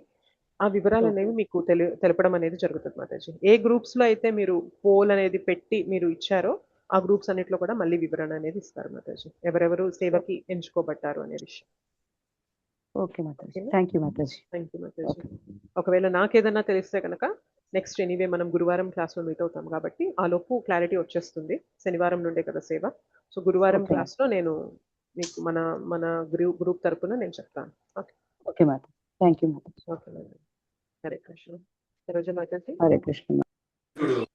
హరే కృష్ణ మాతాజీ. ధన్యవాద ప్రణామాజీ. మాతాజీ 4 లక్షల మానవులు అంటే నాకు అర్థం కాలేదు మాతాజీ. అందులో అందరు ఉంటారు మాతాజీ. కిన్నరులు, కింపురుషులు, గంధర్వులు, అప్సరసలు వీళ్ళందరూ వచ్చేస్తారనమాట 4 లక్షల్లో. అలానే ఎవరైతే నాగరికత ఉన్న వాళ్ళు, నాగరికత లేని వాళ్ళు, ఇట్లా 4 లక్షల రకాలు ఉన్నారంట. అర్థమైందా? సో పైన లోకాల్లో ఉండే వాళ్ళు కూడా ఉంటారు కదా, వాళ్ళని కూడా మానవుల కేటగిరీలో వేశారు.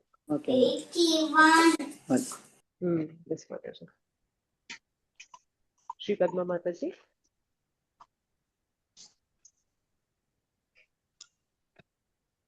శ్రీ పద్మ మాతాజీ, మీకు ఏమైనా ప్రశ్న ఉందా?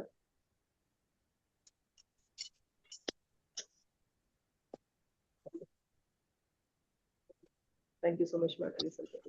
Kalpatarubhyascha Krupasindubhyavach Patitanam Pavanebhyo Vaishnavebhyo Namo Namaha. Anantakoti Vaishnava Vrindatija Sri Vatapapad Kishore Srila Gurudev Vidyanathai Gaura Premanande Hari Hari Bo. నేను మొన్న భాగవతం చదువుతున్నప్పుడు అందులో 3rd canto 3వ స్కందంలో చెప్పారనమాట. ఏమన్నారు అంటే, మనము తల్లి గర్భంలో ఉన్నప్పుడు లిటరల్ గా భగవంతుడికి వేడుకున్నాము అన్నమాట. ఎంత వేడుకున్నామంటే, భగవంతుడా నేను ఇక్కడ ఉండలేకపోతున్నాను, నా వల్ల కావడం లేదు, నేను ఏదైతే మలమూత్ర విసర్జన చేస్తున్నానో అదే నన్ను పురుగులుగా వచ్చి పుడుతున్నాయి. సో నా తల్లి ఏదైతే ఆహారం తీసుకుంటుందో దాంట్లో మనం చాలా ఘాటుగా పుల్లగా అట్లాంటివి తీసుకుంటే అది కూడా రిఫ్లెక్సెస్ అనేవి అవన్నీ కూడా శిశువు యొక్క శరీరాన్ని కుచ్చేస్తూ ఉంటాయి అన్నమాట. కొన్ని శిశువు ఏమన్నా సరైన క్రమంలో ఉంటారా అంటే తల కిందకి కాళ్ళు పైకి ఉండి అసలు ఇంకా మామూలుగా అయితే ఇంకా ప్రాణం నిలవదన్నమాట. కానీ భగవంతుడి ప్రక్రియ ద్వారా అలాంటి స్థితిలో కూడా ప్రాణం అలా నిలబడి ఉంటది. వేడుకుంటాం అనమాట మనం, భగవంతుడు ఒక్క అవకాశం ఇవ్వు, నేను భక్తి చేసుకొని నేను మళ్ళీ జన్మ తీసుకోను, ఒక్క అవకాశం ఇవ్వు అని చెప్పి మనం వేడుకుంటామంట. దురదృష్టవశాత్తు జన్మ తీసుకున్న తర్వాత మాయ ప్రపంచంలోకి వచ్చేసాక మాయ పట్టేసుకొని భగవంతుని దూరం పెట్టేస్తాం. చదవాలి, శాస్త్రాలు చదివినప్పుడు మనకు అర్థమైంది. అదే నేను కూడా అలా కష్టపడ్డాను. ఇక్కడ ఎవరి గురించి అయితే చెప్తున్నారో ఒక శిశువు ఇలా ఉంటుంది అంటే ఒకప్పుడు నేను కూడా ఇట్లా అనుభవించే కదా పుట్టాను. సార్ మనకి ఒక ఆ భయం, ఆ ఎమర్జెన్సీ అనేది కలగాలన్నమాట. నేను ఎంత సిన్సియర్గా భక్తి చేయాలి, ఎంత కష్టపడాలి భక్తిలో, ఏదో ఆడతా పాడతా చేస్తూ ఉన్నాను కానీ అట్లా కాదు, సిన్సియారిటీ చూపించాలి. కృష్ణకు తెలుసు, మేబీ నేను ప్రపంచం అంతా నన్ను చూస్తూ ఉంటుంది సిన్సియర్ సిన్సియర్ సిన్సియర్ అనుకుంటారు కానీ కృష్ణకు తెలుసు కదా నేనంత ఆడతా పాడుతూ ఉన్నాను అనే విషయం. Yes or no? మనం గుర్తుపెట్టుకోవాలి. ఎవ్రీ మూమెంట్ మనం ఒక భక్తురాల్లాగా భక్తుడిలాగానే ఉండాలి. భక్తుడు భక్తురాలంటే కేవలం క్లాస్ వింటున్నప్పుడు జపం చేస్తున్నప్పుడు మాత్రమే కాదు. భక్తుడు అంటే 24 గంటలు భక్తుడే, భక్తురాలు అంటే 24 గంటలు భక్తురాలు. అంతేగాని నేను నామజపం పొద్దున ఒక అరగంట చేస్తానండి, అరగంట భక్తురాల్ని, క్లాస్ ఈవినింగ్ ఒక గంట వింటానండి, గంట భక్తురాల్ని, మధ్యలో మాత్రం నాలో రాక్షస గుణాలు బయటకు వచ్చేస్తాయి. No, that is not a devotee. ఏది మాతాజీ కర్మణ వాచ మనసా మనం నిజంగా భక్తురాలని ఉండాలి. ఎగ్జాక్ట్లీ, మనసా వాచ కర్మణ ప్రతిదీ కూడా మనం భక్తురాల్లానే ఉండాలి, భక్తుడిలానే ఉండాలి. కష్టం ఉంటది, మనలో అనర్థాలు బాగా పాతుకుపోయాయి కదా, వాటిని జయించాలంటే కష్టం ఉంటది. But definitely if not this life time, when, ఇప్పుడు కాకపోతే ఇంకెప్పుడు, ఇప్పుడు సరిదిద్దుకోకపోతే ఇంకెప్పుడు సరిదిద్దుకోగలం మనల్ని మనం ఉద్ధరించుకోవడం ఎప్పుడు అవుతుంది? ఇంకప్పుడు మళ్ళీ జన్మ తీసుకోవాలా, మళ్ళీ ఒక తల్లి గర్భంలో ప్రవేశించి మళ్ళీ 9 నెలలు ఆ తల్లి గర్భంలో ఇట్లాంటి నరకయాతన పడాలా? ఆలోచించండి. మళ్ళీ మనము వృద్ధాప్యంకి వచ్చి మనకి బాధలు, నొప్పులు, కష్టాలు, అందరూ మనల్ని దూరం పెట్టేస్తూ ఉంటారు, మనతో మాట్లాడడానికి అంత ఇష్టపడరు. అట్లాంటి స్థితికి మళ్ళీ మనం వెళ్ళాలా? మృత్యువు అనే నొప్పి, పెద్ద బాధ మళ్ళీ మనం పడాలా? ఈ ఒక్క మృత్యు చివరాఖరి మృత్యు అయిపోవాలి మనం, ఈ ఒక్క జన్మ ఆఖరి జన్మ అయిపోవాలి. అంత సిన్సియర్గా మనం భక్తి చేయాలి. మనమేమో లక్ష్యమేమో చాలా పెద్దగా ఉంది, మన ప్రయత్నమేమో ఒక్క అడిగేయడానికి కూడా మనకి కుదరడం లేదు, చేత కావట్లేదు అంటే కష్టం కదా, రైట్? సో లక్ష్యాన్ని పెట్టుకోవాలి మనం ఇప్పుడు కూడా. నేను మళ్ళీ జన్మ తీసుకోకూడదు, వెళ్ళిపోవాలి భగవద్గీత మనకి. మాతాజీ ఇప్పుడు మీరు చెప్పారు కదా భాగవతంలో తృతీయ స్కందంలో పిండోత్పత్తి క్రమము ఎంత బాగా చెప్పారు మాతాజీ. 5 రోజులకి ఎట్లా అవుతుంది, 10 రోజులకి ఎట్లా అవుతుంది, నెల రోజులకి చెప్తారు. అవును, ప్రతిదీ చెప్తారు. బాగుందండి అది చదివితే. అది జస్ట్ నిన్నే చదివా మాతాజీ నేను. 31 చాప్టర్ పిండోత్పత్తి క్రమము, అసలు చర్మము, నవరంధ్రాలు ఎట్లాగా, 4వ నెలకి ఎలా వస్తుంది, 5వ నెల లోపల ఎంత బాగుంది మాతాజీ, చెప్పడం చాలా బాగుందండి. మీ ప్రతిదీ ఏది చెప్పినా రిలేటెడ్ గా అన్ని వస్తున్నాయి మాతాజీ. భాగవతంలో వస్తున్నాయి, భగవద్గీతలో వస్తున్నాయి, ప్రతిదీ ఏదో ఒక దాంట్లో ఇది ఎక్కడ నేను చదివాను కదా, ఇప్పుడు ఏమి చెప్పారా అది ఎక్కడ చదివాను కదా అని ఏదో ఒకటి అందులో ఏదో ఒకటి వస్తుంది మాతాజీ. చాలా ఇన్స్పిరేషన్ గా చెప్తున్నారు మాతాజీ మీరు. ఇంకా బాగా భక్తులకు ముందుకెళ్ళాలి అన్న ఆలోచన అంత హ్యాపీగా అనిపిస్తుందో ఈ మాటలు వింటుంటే. మనందరం ప్రయత్నం చేయాలి మాతాజీ. సో పట్టుదల వదలకుండా కన్సిస్టెన్సీ, ప్రతిరోజు కూడా ఇష్టమైన నేను చేస్తాను కృష్ణ నీ కోసం, నా జీవితాన్ని నేను ఉద్ధరించుకోవాలి, నేను నీ దాసుడిలా నీ భక్తురాలుగా నేను ఉండాలి, మంచి భక్తురాలుగా మంచి భక్తుడిగా అవ్వాలి నేను అని మనం ప్రయత్నం చేస్తూనే ఉండాలి. మన ప్రయత్నంలో సిన్సియారిటీ కనిపించినప్పుడు కృప వచ్చేస్తుంది ఆటోమేటిక్గా. చాలా మంది అంటారు కృప రావట్లేదు అంటే సిన్సియర్గా ఉండాలి. ఎవరిని నిందించొద్దు, స్పెషల్లీ వైష్ణవ అపరాధం చేయొద్దు, ఎవరిని నిందించొద్దు. మనం ఇట్లా నిందిస్తూ వైష్ణవ అపరాధం చేస్తూ ఇతరుల్ని బాధ పెడుతూ ఉంటే మనం ఎదగం భక్తిలో డియర్ డివోటీస్. మన భక్తిలతని మనమే పీకేసుకుంటున్నట్లు గుర్తుపెట్టుకోవాలండి.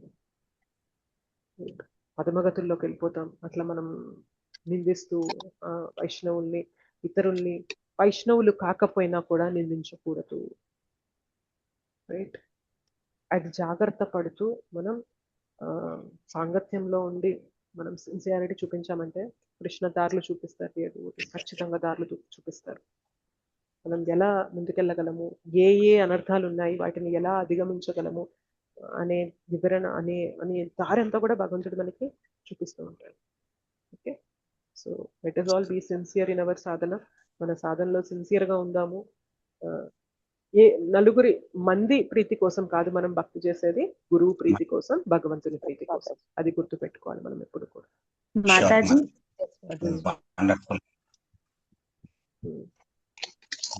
చెప్పండి Mataji, can I ask one question? Yes, please Mataji. ఎంతో పుణ్యం చేసింటే కదా మాతాజీ హ్యూమన్ ఫామ్ వచ్చేది మనకి? నో, పుణ్యంతో ఉండదు మాతాజీ హ్యూమన్ ఫామ్ కి. హ్యూమన్ ఫామ్ ఏంటి అంటే ఎవల్యూషన్ మాతాజీ. హ్యూమన్ ఫామ్ రావడానికి పుణ్యం చేయాలి అంటే అది నార్మల్ స్పీషీస్ లో పుణ్యం అనే క్వశ్చనే ఉండదు కదా. ఇప్పుడు ఒక కుక్క జన్మ నుండి హ్యూమన్ లైఫ్ వచ్చింది అనుకోండి, కుక్క ఏం పుణ్యం చేసుకుంటది హ్యూమన్ లైఫ్ రావడానికి? కుక్కకి పుణ్యం పాపం అనే క్వశ్చన్ ఉండదు. రైట్, జంతువులకి ఏవైతే హ్యూమన్ లైఫ్ కన్నా ముందు ఏవైతే స్పీషీస్ ఉన్నాయో వాటికి పుణ్యం పాపం అనే క్వశ్చన్ ఉండదు. వాటికి జస్ట్ సర్వైవల్ అంతే. అవి ఒకవేళ ఏదన్నా జంతువుని చంపి తిన్నా ఓకే, నువ్వు ఒక పులివి, నువ్వు ఒక జింకని చంపుకొని తిన్నావు, నీ అకౌంట్లో పాపం వేస్తా, అట్లా ఉండదు లెక్క. అది దాని ఆహారం చంపుకుంటుంది, తింటది. కానీ మనిషికి వచ్చేసరికి మాత్రం అలా చంపుకొని తింటే మన ఖాతాలో పడిపోతుంది. రైట్, నువ్వు నీ బ్రతకడం కోసం నువ్వు ఒక జంతువుని చంపుకొని తిన్నావు కాబట్టి నీ అకౌంట్లో పలానా రిజల్ట్ పడిపోయింది. సో పుణ్యపాపాల లెక్కలనేవి తక్కువ స్థాయి జీవులకి ఉండదన్నమాట. మానవ జన్మ వచ్చిన తర్వాతనే మనకి పుణ్యం పాపం అకౌంట్ ఉంటుంది.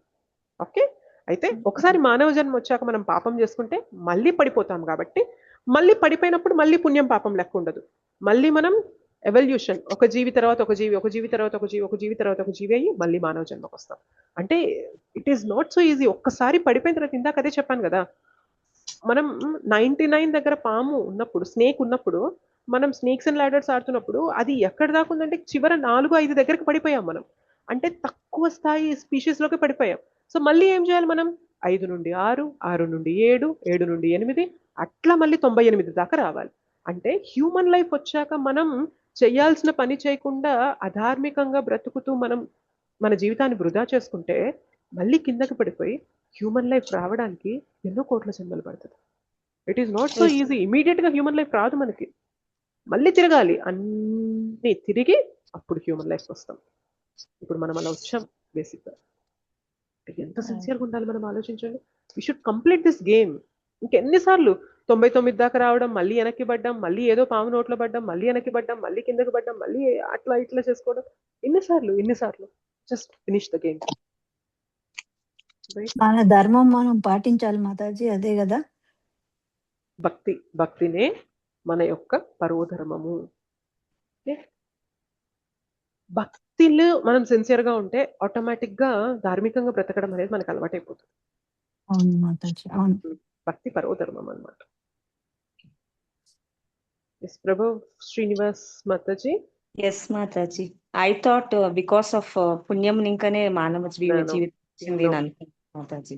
Before human life, there is no question of pious or impious activity. It is just a matter of survival. So we keep evolving from one species to another until we reach the human life. And once we reach the human life, then the account begins. I mean, or restarts. Begins అని చెప్పడానికి లేదు. It may restart. ఒకప్పుడు మళ్ళీ మనం వచ్చి పడిపోయి ఉండొచ్చు కదా. So either we can end here or again start from the beginning. Yeah. Either we can end here or again start from the beginning, or at least if you have some pious credits, human life అనేది మళ్ళీ sustain అవుతుంది. Next life మళ్ళీ మనం human గానే తీసుకుంటాం. అంటే ఎట్లా ఉందంటే ఇప్పుడు మనకి 98లో ఉన్నాము, 98లో ఉన్నాము, 99లో పెద్ద పాము ఉంది, 100లో మనం గట్టెక్కిపోతాం, వైకుంఠ లోకాలకు వెళ్ళిపోతాం. అయితే 98లో ఉన్నప్పుడు మనకి 2 పడాలి, 2 పడట్లేదు కానీ ఇంకేవేవో పడుతున్నాయి. సో హ్యూమన్ లైఫ్ 98లో అలానే ఉంటున్నాం మనం బేసిక్గా, అట్లా అన్నమాట. So that is also not so good. More life times తీసుకోవడం అనేది it is not so good. ఎందుకంటే even though we are taking human form of life, the problems of birth, death, old age, disease are common. And once we born here and once we take our birth here, all the other problems would follow. Financial, relationship problems అవన్నీ కూడా తోడవుతూనే ఉంటాయి. So we have to finish this game as early as possible, as soon as possible, అంతే. Yes Mataji. But at least మనం finish చేయలేకపోయినా కానీ human life ని నిలబెట్టుకోవాలి మనం, రైట్? అట్లీస్ట్ నిలబెట్టుకుంటే మొదటి కింద నుండి మనం మొదలు పెట్టక్కర్లా. 98లో మన పొజిషన్ ఇంకా అక్కడే ఉంది అన్న ఇదిలో ఉంటాం, right? Okay mataji, thank you mataji. Thank you mataji. Hare Krishna. Hare Krishna. ఎగ్జాంపుల్లో సరదాగా అనుకోండి, క్యూరియాసిటీతో అనుకోండి, ఎట్లయినా కానీ అడుగుతున్నాను.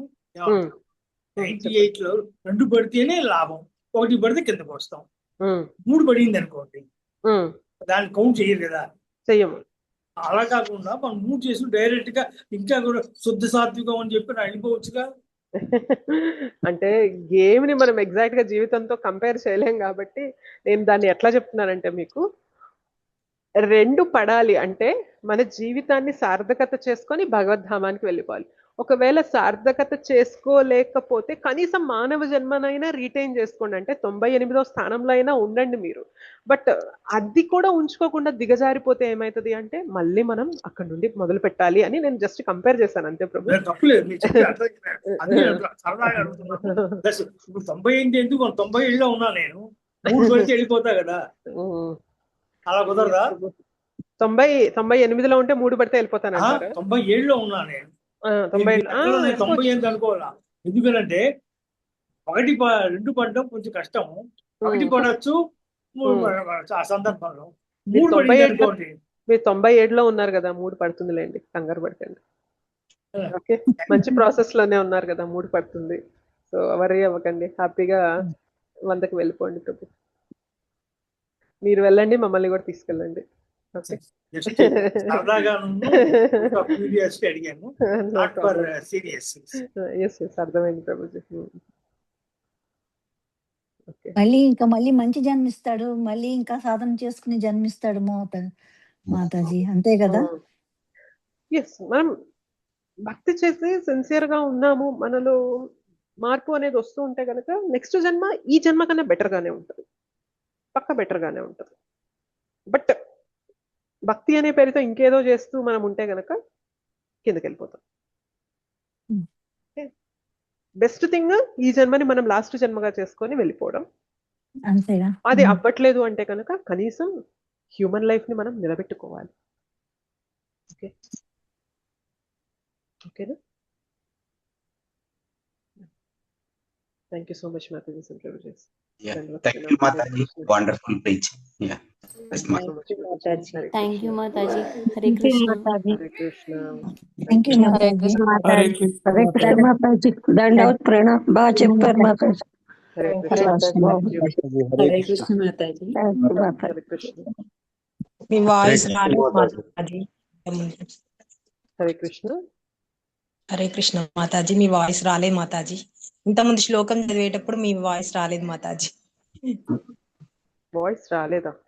నాకు అర్థం రాలేదు అంటే డిస్టర్బ్ వచ్చింది కొంచెం. స్పీకర్ అది పక్కకు వచ్చిందా? ఓకే ఓకే, సరే వినపడుతోంది కదా అని సిస్టమ్ పెద్ద చేసి నాకు కొంచెం వయసుతో పాటు వినికిడి శబ్దం కూడా తక్కువ ఉంటుంది, డిస్టర్బ్ చేయడానికి నేను చేయలేదు, నాకు వినిపించలేదు. సౌండ్ బాగా పెట్టాను అప్పటికి, అని కొంచెం తగ్గింది. అది జస్ట్ బికాస్ ఆఫ్ మీ చెయ్యదు. Okay okay, I'm sorry for that Mataji.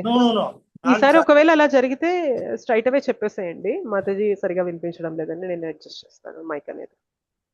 Okay సరే. Okay mataji, thank you. నమస్తే మాతాజీ. హరే కృష్ణ. మళ్ళా క్లాస్ కోసం ఎదురు చూడాలి మాతాజీ. అదే 3 days. రేపు మార్నింగ్ జపా సెషన్ ఉంది అండ్ ఎల్లుండి ఈవినింగ్ క్లాస్ ఉంది Mataji. And as a said next Tuesday అయితే, నెక్స్ట్ మంగళవారం అయితే క్లాస్ లేదండి. మనకి Abids temple 50 years golden Jubilee celebrations జరుగుతున్నాయి కాబట్టి శని, ఆది, సోమ, మంగళ మనకి సేవలు ఉంటాయి. And most of the devotees అక్కడే ఉంటారు కాబట్టి మనకి నెక్స్ట్ మంగళవారం క్లాస్ లేదు. రేపు రేపు మార్నింగ్ జపా సెషన్ గురువారం ఉంటుంది, ఉంది కదా ఎల్లుండి మాతాజీ. గురువారం ఉంది. ఓకే. మొన్న ఎబిట్స్ టెంపుల్ చూపించారు మాతాజీ సుమన్ టీవీలో. ప్రణవానంద స్వామి తోటి చూపించారు. చాలా చాలా బాగుంది. ఎప్పుడు చూస్తానా అని అనిపిస్తుంది. నేను అమెరికాలో ఉంటాను కానీ ఎప్పుడు చూస్తానా అని అనిపిస్తుంది. చాలా బాగుంది. వచ్చినప్పుడు ఖచ్చితంగా మీరు దర్శనం చేసుకోవచ్చులేండి. మిమ్మల్ని కూడా చూడాలనుంది మాతాజీ. అదేముందిలేండి. Thank you mataji. హరే కృష్ణ.